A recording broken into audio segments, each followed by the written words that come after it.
What's the meaning of bomb bay?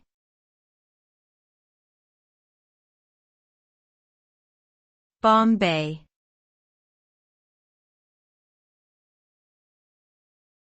Bomb bay.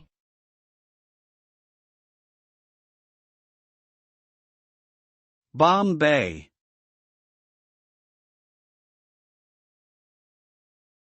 Bomb bay.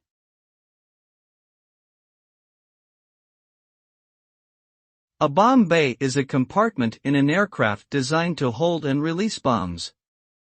It is typically located on the underside of an aircraft, and can be opened or closed to allow bombs to be loaded or dropped. When a bomb is released from the bomb bay, it falls towards its target and detonates upon impact. The bomb bay plays a critical role in military aircraft, allowing them to deliver payloads accurately and efficiently.